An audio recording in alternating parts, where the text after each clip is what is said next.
Connecting with Purpose is about doing what matters most in a time when our families, workplaces, and communities need us.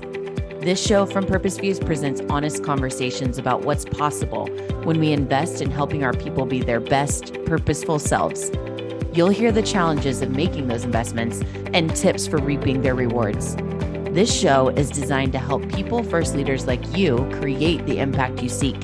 Let me introduce you to the purpose-driven and real-talking hosts, Mark, Neil, and Nell.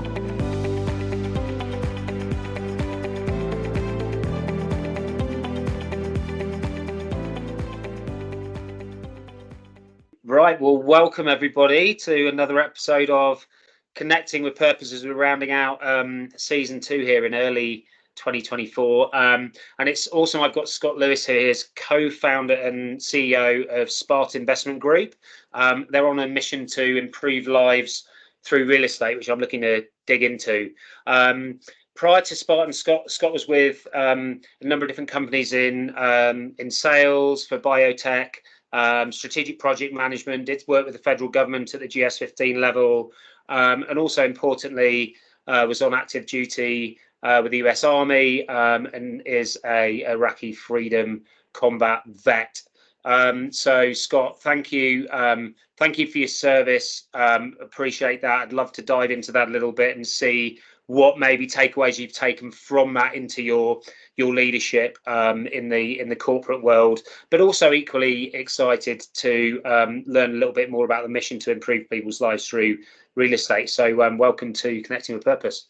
Thank you, Mark. Happy to be here. Let's dive in. Let's dive in. All right. Well, you know what we've got to do. We've got to dive into magic moments. And for some people, it's hard to think of them. For others, it's just like a flow of all these things that come to the mind. But 3 moments when you look back on your life, whether it's career or just even more broadly than that, that really stand out to you as 10 out of 10 moments based upon the impact they had on what came next. So they could have been defining, pivotal, a big challenge, or even just a peak experience that you had to overcome. And the question is kind of 3 parts, which is, if you can think of 3 magic moments, firstly, what are they? What was it about them that made them magic? And if you had to give each of them a name, what would you call them? So the first one I'll talk about is when I was an undergrad at Michigan State University. I did a double degree, chemistry and marketing. And by the time I had gotten to my 5th year, I had some extra time in my schedule because I had done so many prerequisites. It would have been hard for me to fill a schedule. So I wanted to graduate in May. So I decided to do a semester in Thailand as an exchange student. So I'd never traveled outside the country before. It was the first time I had gotten a passport. So like, go big or go home, right? I chose Thailand because I wanted to go someplace that was very different from anything I'd experienced before. I didn't want to go to Europe where there's a bunch of white guys like me walking around. I didn't necessarily, I didn't look at South America. I didn't look at Russia or China. Thailand just stuck out in my mind. I don't know why. So I end up over there, and because I'm relatively senior in my college journey and I'm trying to make this thing work, I had a lot of time in my schedule. So for me, I generally fill my time with something, and I'm in the pool of our apartment complex, and this youngster comes over, and he's probably like 3 or 4, and he wants to jump off my shoulders like little kids do in the pool. So I'm like, okay, whatever. Long story short, I meet his parents, and this blossoms into this. Well, hey, I'm working at this non-government NGO, non-government organization, teaching English to underprivileged women to get them out of the sex trade. So I'm like, oh, well, that's kind of curious. Like, I'd love to be able to see if I could do like an international marketing thing and more of an internship. So I show up to this place, and I'm a native speaker of American English. They're like, oh, right? Like, it's Americans and Brits are the 2 that they just love to have in there because we're native, right? So they're like, well, how about you teach? I'm like, teach what? I'm like, well, we'll teach English. I'm like, I don't know how to teach English. I know how to speak it. They're like, good enough. I'm like, okay. So I had to go figure this out. The reason that this was a magic moment is when I started that, right, I had like 3 women in my class. That was it. By the time I was done, I had 50. and it just went by word of mouth. And I taught there for like 6 months. And I taught there for 3 days a week for 2 hours for 6 months. And at the end of that thing, every single one of those women, some of which that were traveling 3 hours each way to get access to this because it was free, every single one of them bought me some sort of gift of what they could afford, right? And that was really pivotal for me to go through that experience as a 22-year-old, like relatively privileged and entitled American, to go see this. It was really a humbling experience. So I would say that I would describe that as perspective, as the one word I would use to describe that. The second time, that was when I was 22 years old. So I am 26 years old. I'm working for a biotech firm. I've got a great job. I'm 26. I'm probably making 150, 160,000 bucks a year in 2006. So a decent scratch for that age, living in downtown Chicago, like living it up. Some pretty bad stuff happened at the top of the company that I worked for, and I'm really big on integrity and loyalty, and I didn't like what I saw. So I'm like, all right, what am I going to do with my life? I don't want to stay here. What am I going to do? So I started kicking the tires on all these things, and the military was something that I'd always thought about. I thought about doing it in 2003 when I was graduating from undergrad, but my dad was like, hey, you got this great job. Guess what? The Army's not going anywhere. If something happens, you don't want to do this, join the Army. And I was like, oh, well, here we go. So I sold everything I owned, took an 80%, probably 90% pay cut, and I joined the Army. And that was kind of I'll say that was a magic moment because it put me in a situation in which I really had to grow. I went in as an infantry officer. I went through all kinds of stuff. I knew that I would deploy to Iraq. I got to interact with all kinds of interesting people. I did deploy to Iraq as an infantry officer and led some combat patrols over there. Luckily, nothing super bad happened. I was there during a relatively peaceful time in 2009.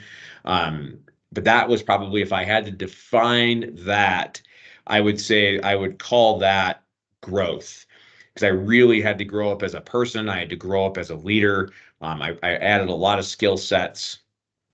Then I'll say that the next magic moment that comes to mind, in my life, I would say, I mean, there's been some smaller ones with Spartan, but I would say that the next one was in 2009, right before I deployed. So I got to the Army in 2007, and so 2009, I'm going to talk about kind of in the first 6 months of 2009.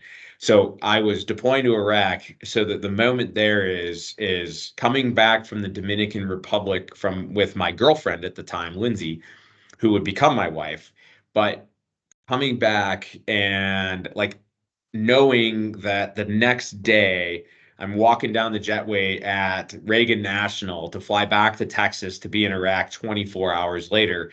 And that might be the last time I see her, right? I have not been to war. I've not experienced this. So I have no idea what to expect. So, kind of that walking down that jetway, and then fast forward a couple of months, I didn't want to be cliched and propose to the girlfriend right before I went to war. That was stupid. Probably should have, but I corrected my mistake and realized it. And then I actually proposed to Lindsay on my mid-tour leave at the Palace of Versailles on a rowboat, because we met there. Magic. So that was probably like one of the things where I made a pretty good life choice on that. And that was 14 years ago, probably more than that now. We've been married for 14 years. So that was probably 16 years ago at this point. And so those were the three that came to mind. And I would say that one, what was a word that I would describe it? Stabilizing is the way that I would describe that, because that kind of like, okay, now I'm getting married.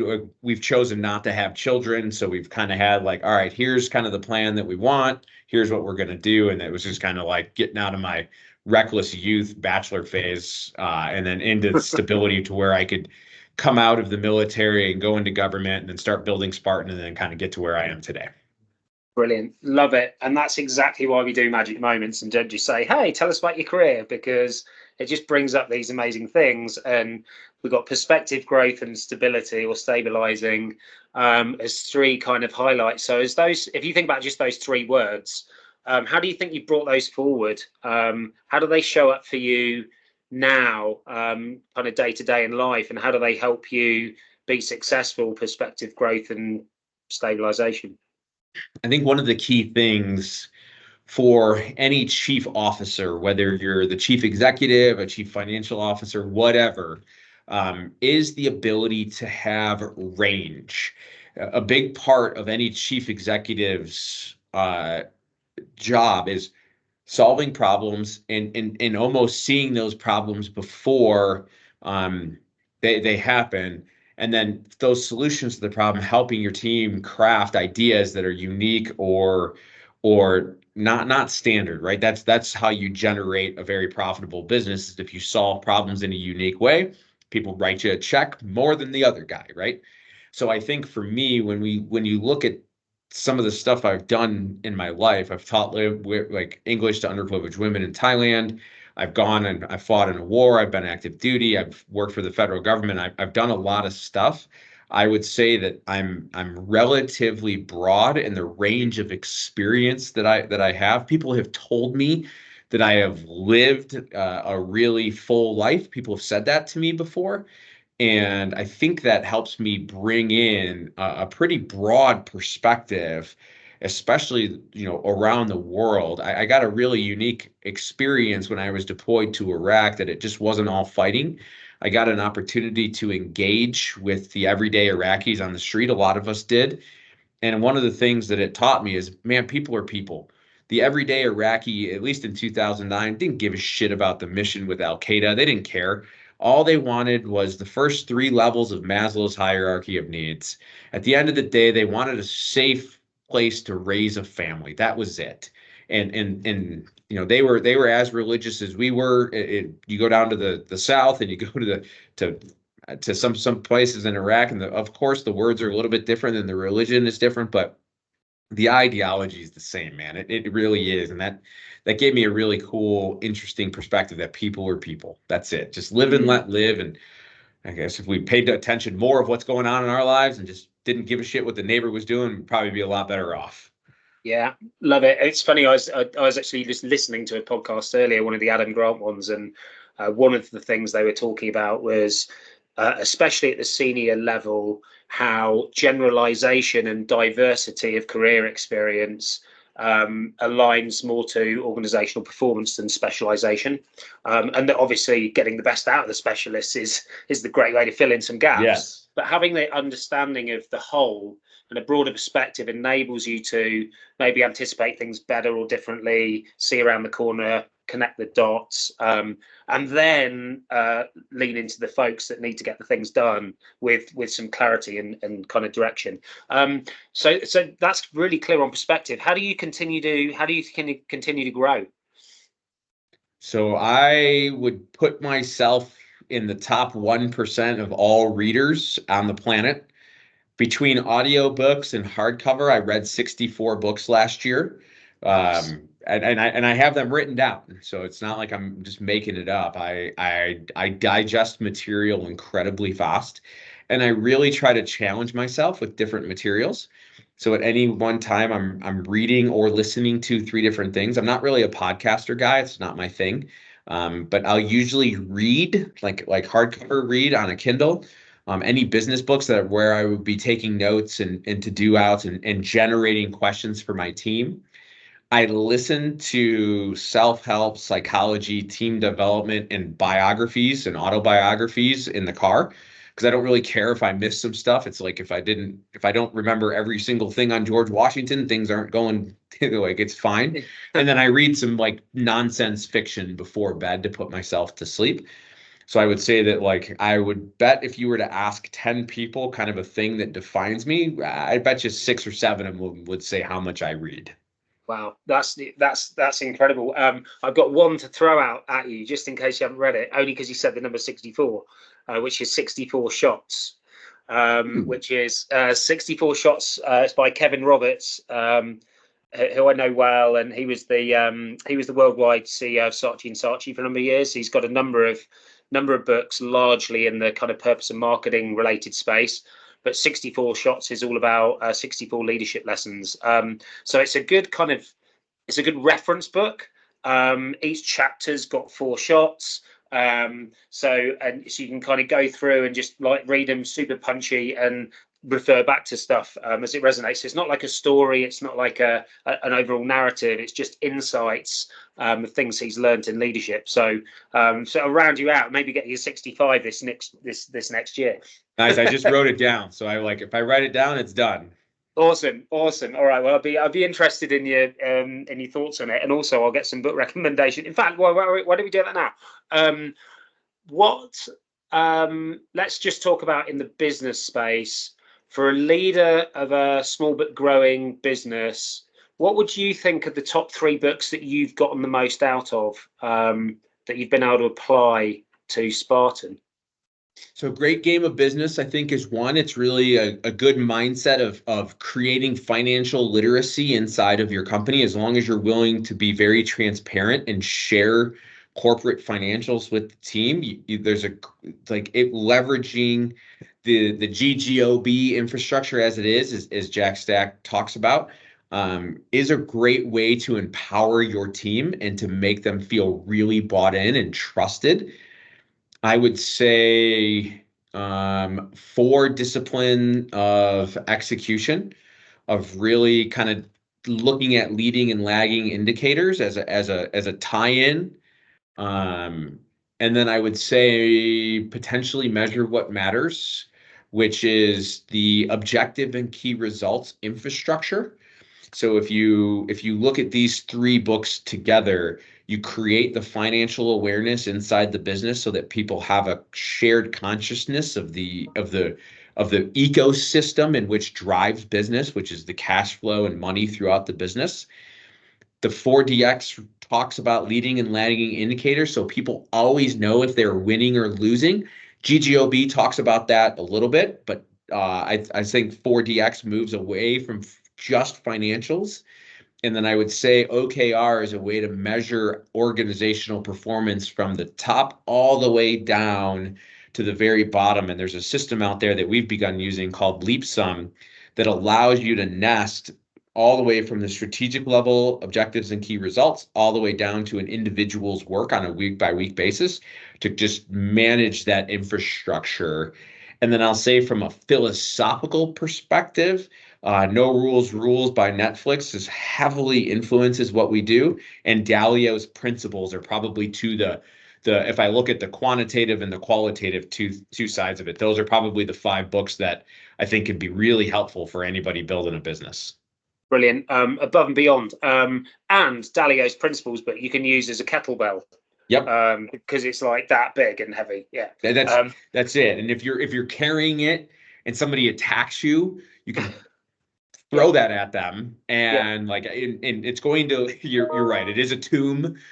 Mine probably has 175 at a minimum little tabby things all over it. People like to make fun of me about my tabbies and some of the hardcover books, but it really was a book that makes you think about how you really manage people and couple principles with no rules. And if you can pull it off, if you're a leader that has that level of confidence and trust to be able to pull that off, and just to know that, like, when you're implementing no rules and principles, that sometimes team members are going to make mistakes, and you just have to underwrite those mistakes as a part of your business processes and move on. Yeah, and so if we move forward with that a little bit, I noticed behind you've got this play to win kind of cascade, and and also your grit, if you like, for philosophy or behaviors. Funnily enough, the first one being growth, respect, integrity, tenacity, and transparency. Talk to us a little bit about how those 2 things play together and enable Spartan to be successful. The grit are our values, and we have our mission vision and values, and we also have a creed that define what it means to be a Spartan and how to behave on a day-to-day basis. And you'll ask any Spartan out there, whether we like some organizations just write the stuff on the wall and they don't really believe it. We tie it back to everything we do. It's tied back to individual performance. Every single week we go through Ungratefuls. Once a month we talk about how people are living the values. Everybody has to bring an example to that meeting on how they've witnessed somebody else living the values to really drive it home. And what we have found is that when you create that infrastructure and you create the freedom and responsibility that is talked about in No Rules Rules, you can go a lot further, a lot faster. We're not perfect by any means. Like any business, like behind the scenes, we're a loosely connected, like chaotic and orchestrated chaos. But one of the things we don't have to worry about for the most part is from our 150 team members, kind of those behaviors. Of course, you get some like people that get off the reservation here and there a little bit, but then like we have told people, hey, listen, if you need to make a decision, look at our mission, vision, values, and our creed. And if you make the decision inside that framework, it may not end up being the right decision, but you've made it inside the right framework. So we'll be there to support you on it. Yeah. So essentially, the No Rules Rules philosophy is essentially about giving people the autonomy to make the right decisions, contribute in the way where they're kind of the most energized and they feel they can contribute their best. And there's guardrails, and you don't have to overmanage or micromanage what people are doing if you're confident that they understand what the values are and the behaviors associated with those values, along with vision, mission, creed, in your example, that give them the framework through which they can use their own ingenuity and intuition to make the best decisions for the business as they see them in front of them. There's a military concept that we've adapted for here. It's called commander's intent. And the genesis of commander's intent was really the Navy, because back in the day, contrary to some people's current belief, the world is not flat, it is round. And when you go over the horizon from old communication systems that were line of sight, you sever those communications. So Navy commanders had to give their subordinate commanders their intent so that when they went over the horizon and severed that line of communication, that they knew what to do. So all the services now produce commander's intent. Inside of Spartan, we actually write down leader's intent, same. And that consists of a purpose, 3 to 5 key tasks that if they fail, the overall mission will fail, and a desired end state. So if you go and you craft that and you start with the desired end state and you work backwards, if you've given your team leader's intent, I bet you 70% of the time they will not need to ask you anything to make decisions if you've hired the right people for your organization. I would challenge that if you were to go down and said you have 30 seconds to write down your intent for your team, most leaders would stumble because they haven't thought about it from like clearly articulating your desired end state. What are 3 to 5 things that if it doesn't achieve that end state won't happen? And what's the purpose of what you're doing? Most leaders haven't thought that deeply, and that exercise, if done properly and generated, that intent can really help you with leading your team and reducing confusion and reducing the need for them to bring you into everything they do. Yeah, I love that. I mean, again, and I was just literally on a conversation with somebody earlier about this, but the power is in the simplicity of some of these things, and it's amazing to me how rarely, because how simple these things are, how rarely they get done, because simple doesn't mean easy. And maybe it's not just because simple doesn't mean easy, but the approach you've given there, clearly articulating the intent and the desired outcome or end state, 3 to 5 things that we have to achieve in order to get there, or that if we don't, we're going to fail. And this is why we're doing it. This is the purpose of what it is. Absolute clarity of focus.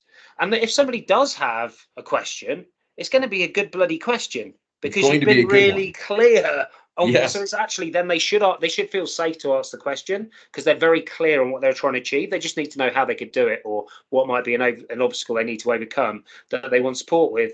But it makes it a very efficient kind of trust mechanism between the leader and their team then, because people know to come for things they need and otherwise just to get on with it because they're very clear on what they're trying to achieve. That's it. It's just it's to enable your team to do more without you, so that your span of control can be greater without risking the friction or lack of integration that large teams can create, or siloing, or missing information. It's just an easy way to communicate it. Yeah, love it. So you've mentioned purpose a couple of times, and so our focus at Purpose Fused is heavily leaning on activating individual purpose. So people really truly understanding through deep self-reflection, looking back on experiences, projecting forward when they're truly at their best, how they authentically bring that best self to life. And then, to your point, having this intent and very intentional focus on making a difference, impact, usually impacting other people, which can be done in all spheres of life. You've got purpose to projects, you've got purpose to the organization, you've got purpose as a leader. How does purpose show up for you, Scott Lewis, at work? And how do you see, or what could you see the kind of like that power of individual purpose, and how does it play, or could it play in the game at Spartan? So my purpose, and this sounds cliched, so I mean your listeners are going to roll their eyes when I say this, and I'm fine with it. That's fine. I've been hearing about this for 5 years.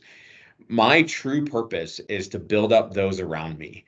When you look at my history, in high school, we had to do community service to graduate. Everybody did.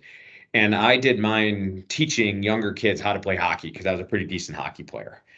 When I was an undergrad, of all the jobs that people did to earn money to go to the bar, I was a substitute teacher in the local high schools. I did the whole like Thailand thing where I taught English. I joined the military, like that. It's just my purpose, right? I generate the most intrinsic drive and motivation when I see the people around me growing and thriving. That's just who I am. Acts of service is my love language. If you tie it into the 5 love language, it's just like helping others that's my purpose in life. And the best way that I've found that I can do that and help the most people with tying into some other interests is building a real estate investment firm. I don't do it. I'm not driven by money. My take is if you go out there and you get everybody things that they want, you're going to get what you want. It's just kind of the nature of the world. There's a book called The Go-Giver. It's a really short, simple book, and just really kind of talks about like worry about getting people what they want and you'll get what you want. When I think about that, that kind of derives inside of Spartan is I don't believe in the individual. I don't care about any one person. I care about the team. So I will subordinate individuals' needs for the benefit of the team if I have to. And I think people that come here, if they're individuals, they don't stay very long. If they're not willing to sacrifice for the team, that's just not something that's done here. And I think people's willingness to sacrifice for the team kind of aligns with my purpose with helping others. We do a little bit more granular than that. We actually have internal NPS scores for all of our individual teams, like for the people team, like how are they doing with servicing our customers? We do surveys across the organization, and some people are like, yeah, we do a once a quarter climate survey. We do weekly surveys, and each team puts out an NPS score on how well they are doing as an individual team. We survey our investors to get an NPS score from our investors. Our construction company does NPS scores for their clients. So it's really about understanding how well we're serving others. And I think that's really the purpose when you tie back to our mission to improve lives through our values. That's the purpose of the organization, and how you do it doesn't have to be major. Like how every day can you come in and improve somebody's life through one of our values? Yeah. Thank you for sharing that. I'm not surprised to hear at all that your purpose, your core of your purpose is about building people up, and serving people. And you said that you build people up so they can grow and thrive, right? And this isn't the purpose of this conversation, but just if we were working with you to articulate your purpose and then come up with a kind of a game plan around it, we would say you've kind of got the middle and the end part of a purpose statement, and it doesn't matter that you have a purpose statement, but if you do have one, it just clearly articulates the why in that building people up. So the question I have for you is, if building people up so they can grow and thrive is what you do and the impact that that makes, because if everybody did that for everybody and everybody was thriving, the world would look a lot different than it does today. A lot different. Right? When you look back on your experiences of some of the times across all of those different areas of your career, college, high school, in the community, whatever, where you've been at your best, building other people up, and you had the opportunity to somehow survey all of those people from the whole of your life, what would be the top kind of 2 or 3 words they would use to describe what it was you were doing that built them up? Like, how does Scott most authentically build people up? I would bet that they would describe it as educating, and sharing knowledge. I'll give you an instance that's kind of it's an odd thing that really kind of defines it. So on active duty, I was an infantry officer, right? Like our job is to go out and close with and destroy the enemy. One of the things that I saw that I thought I could make a difference is that for whatever reason, the soldiers around me had relatively low financial literacy. It just wasn't something that is taught in the military. They don't do a great job talking about investments and whatnot. And I had come in from the business world, so I had a lot of experience with understanding what an IRA is, what a 401k, or the TSP, which is the government version of a 401k, a 529 plan for education, understanding loans and interests, like some of the really basic stuff. And some of our soldiers come from pretty economically depressed areas, so they might not have ever gotten a loan before. They might not have ever had a checking account before. They certainly didn't know what an IRA was. Unfortunately, they come from a pretty low economic class in some places, so their parents didn't have IRAs or 401ks or anything like. So one of the things that I did for all the members of my platoon, and then it spread, and I ended up doing it for a lot of platoons, was a finance brief and then also a car buying brief. Soldiers have a tendency to make mistakes when buying cars, with 20% interest rates on a car that's 8 years old. So walking them through the different parts of it, right? Very surface level education. And one of the things I'm most proud of is I had 3 soldiers while we were over in Iraq open up 529s and put some of their combat pay in those 529s for their kids. And they did it because I taught them about it. So that's why, when I look at educating, I think that's probably, if you were to ask people, the one thing that I do pretty well, and that's trying to educate people and bring them up through creating awareness. Yeah, I love that. So it would be something like educating people to build them up so they can grow and thrive. Yep. And the educating piece, it can get embedded across everything that you do, of course, right? You've already given a couple of brilliant examples of that. Both from Thailand and in the army, neither of which were specific to your path or planned as part of your path. They're just things you chose to lean in and do in order to build other people up. And so, what does that look like? What's that look like at Spartan then, in terms of how you're able to bring that to life? So one of the things that I have a fundamental belief in is that the world lacks leadership right now, like true leaders that are willing to make tough decisions. And I think that's kind of my one of my reasons for going into the military, outside of serving and had some college loans, like kind of the regular soup of why a lot of folks serve, doing some fun stuff. But when we started Spartan, I wanted to build leaders at every level of the organization. It's my belief that if we are successful at building leaders inside the organization, that we can do more with fewer people and do it safer and do it faster. So right now we have fully operational leadership development programs for our emerging leaders. These are young team members or folks that have not led people in the past. And then we have an operational leader program that is like mid-career. These are 12-month programs that are heavy on reading and writing, engaging in the community, leading projects here in Spartan. And when we think about, I read a statistic, no idea if it's true or not, but it was that the average American reads 3 books per year. The average CEO reads 12. The average Spartan in one of these leadership programs reads 16 books a year, because there's 12 required books for one per month, plus there are 4 quarterly books that the entire organization reads. So one thing we hear often from new team members coming in is they are woefully unprepared for the amount of reading that they will have to do. I had one person come in and say, wow, I haven't read a book in quite a while. And I'm like, well, if that's still the case in 90 days, you will probably be looking for a job. So it's something that is near and dear to the DNA of Spartan, with our growth and reading and diving in. And I tell our younger people, if you have a radio in your car and it plays anything other than podcasts or audiobooks, you're failing. And that's just kind of a general philosophy. So that's how it manifests inside, day to day, month to month, week to week inside of Spartan.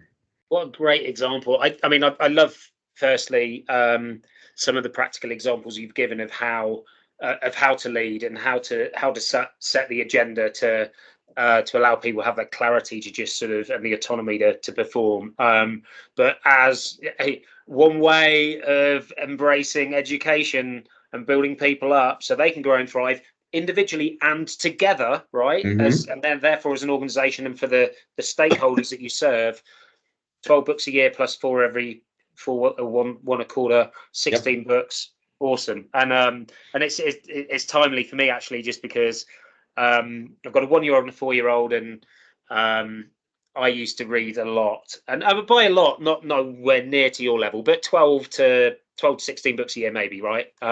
Roughly one a month. And then I basically haven't read a book for 4 years.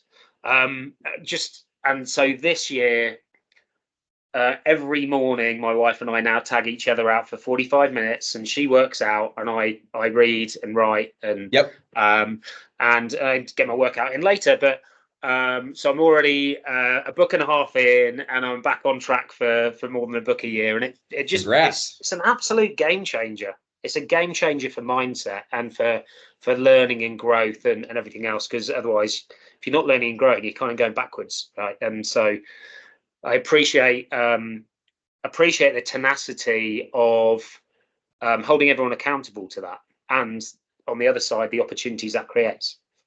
One of the techniques that I use with audiobooks, I think there's 2 things. One, I think some people struggle with reading because they come at it with kind of a 1 or 0 mentality.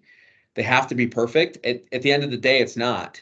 It's about digesting as much material and broadening your material. I'm much more of a digest. I'd rather like go through a book fast and gain 70% of what's in that book than take forever and have to like reread and do all this. I just don't do that. I'm okay with the 80% solution.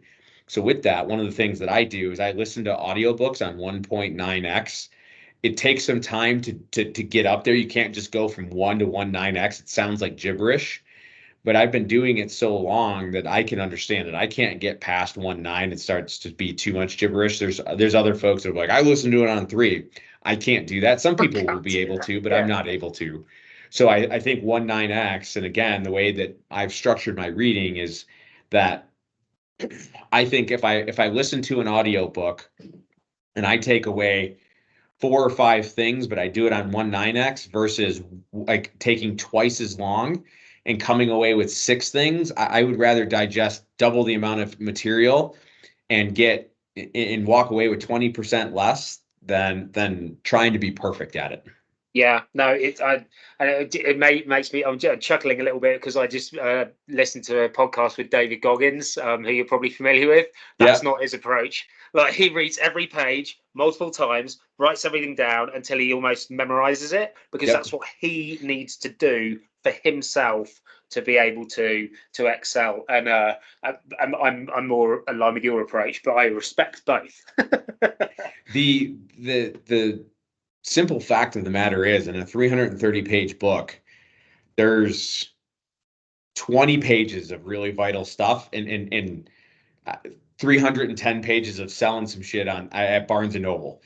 And my take is, if you're a chief executive, your ability to truly affect things can be handled in 10 action items from a book.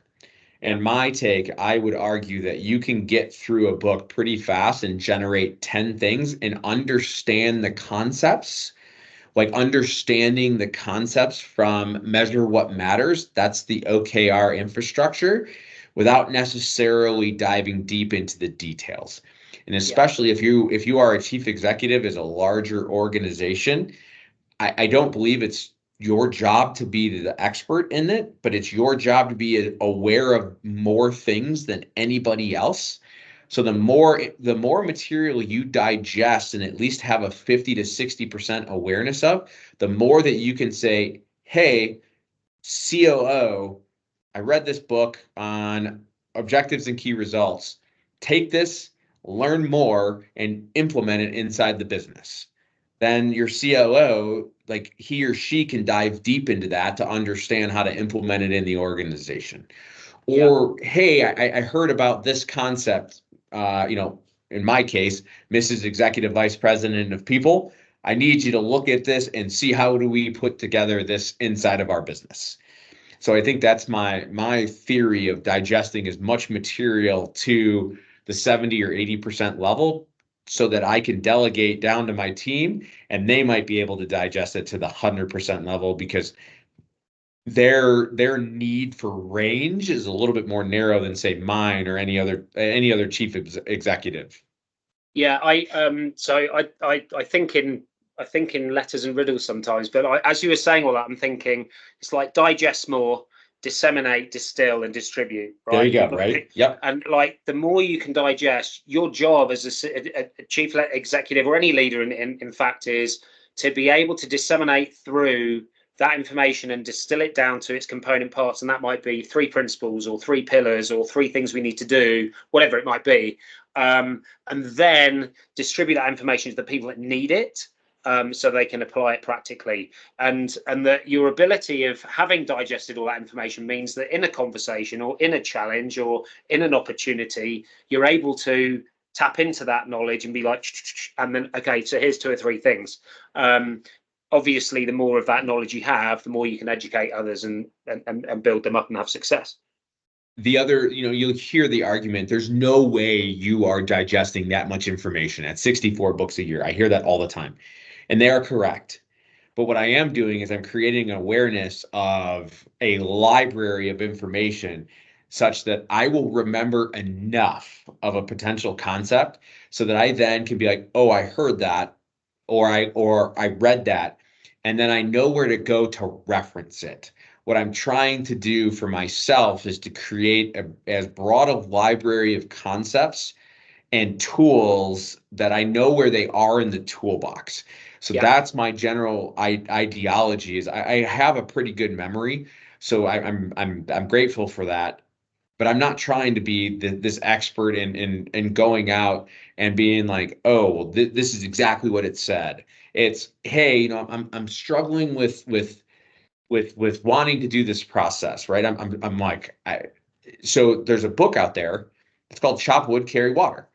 And in the concept of that book is a fable about just loving the process and letting the outcome take care of itself. If you truly just love the process, right? It's not about climbing the mountain. It's about the process of preparing and getting yourself in shape so that you can climb a mountain. Because if all you're focused on is the end state, you're gonna be let down a lot. If you're focused on like loving the process, then you can almost never be let down, because if that's truly your drive. So I might not remember every concept in that, but if I see somebody struggling with process, hey man, go read this book, Chop Wood, Carry Water. Or, man, I'm having a hard time like figuring out what I want to do with my kids and their inheritance.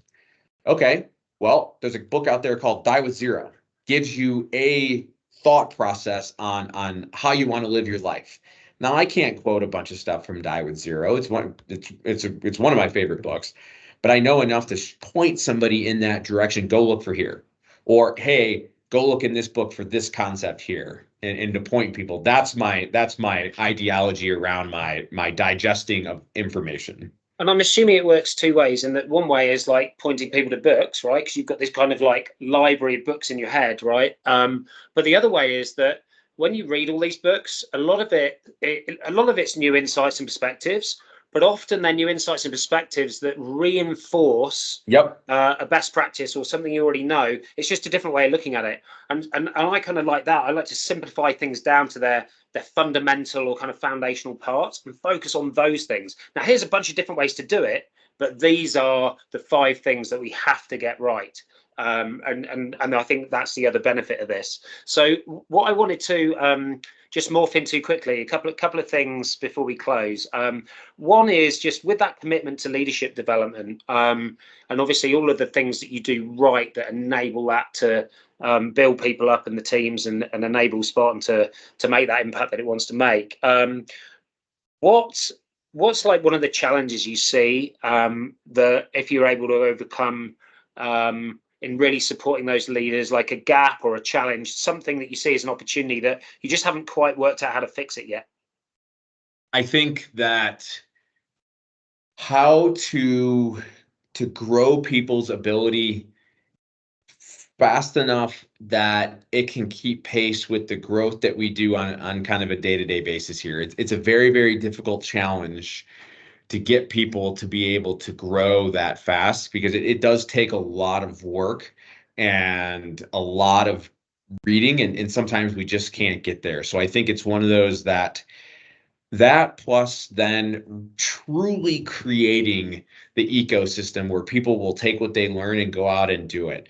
That freedom and responsibility part, I mean, it's scary, right? It's scary for junior team members to go out and make decisions inside of an organization, because there's a fear if they get it wrong, they lose their job. That's not how we operate here, and that's great to say, but in practice, that is very, very, very hard to create the ecosystem that people truly do that at scale. And the bigger the company gets, the harder that is. So that's something that we work on every day, is to try to make sure that we do everything we can to ensure we're living by our values and we're living by our overall philosophy and decision making in regards to making it within the mission, vision, values, and our creed. You'll be fine. People are still, I think, a little hesitant to make more hesitant to make decisions and own those decisions than I would like them to be. Right. Okay. Got you. And well, if there was no limit to the resources you could provide, is there an obvious, like, oh, if we had that, here's a solution? What do you think the solution is or involves? I think it really involves communication and creating, as General McChrystal coins in his book Team of Teams, a shared consciousness, so that everybody is operating with the same bits and pieces of information. I think decisions get hung up because of information asymmetry inside of organizations. I think that's often what causes speed bumps in decisions. If people don't feel like they have the right information or the complete information, they're hesitant to make decision, because decisions made in an absence of information increase risk that the decision is wrong. So I think that's, if I could wave a magic wand and fix all the communication problems inside the company, number one, we'd be a $1 trillion company. I think some of the big companies have done a great job with that, especially Amazon, Microsoft. I think the way that Google, to get to that scale, like, they've done a good job. It feels like, I'm not inside there, so it just, from the outside looking in, it feels like they've done a good job with really creating an ecosystem where decisions can be made. So awesome. Yeah, it's kind of mind-boggling actually. Just doing that at scale, right? And Yep. and all the things you need to keep people on track. All right, let's bring it back to you. This is like the time has just literally zipped by here. It's crazy. But just kind of thinking of your own legacy, right? You've obviously already achieved a lot, and so much of it's driven by wanting to build people up. Two-part question, I guess. If you had to pick 3 words that at the end of your life, when people are talking about you as a leader, you want them to describe you as, what would you say? Generous, loyal, and dependable. Awesome. Love it. And then I guess with that in mind, with where Spartan is, with everything you've achieved and looking forward to through your crystal ball to the future, what's one thing that you just really want to go after, you really want to achieve, whether it's with the business or outside of that? I think it really just comes down to growth of the team so that I can help more and more people. I think that's what I would fall back with, is just my ability to help more and more folks. We want to keep generating. Right now, our investor base is all retail investors, and I think we can have the most impact by constantly improving our processes and constantly getting better with our teams to produce better returns and all of this for our investors. And with that ecosystem creates more growth opportunities for our team. And I think if we can provide what our vision statement says, opportunities to grow personally and professionally for our team, and really good investments for our investors, that is where, like, I've got a lot of runway with just doing that.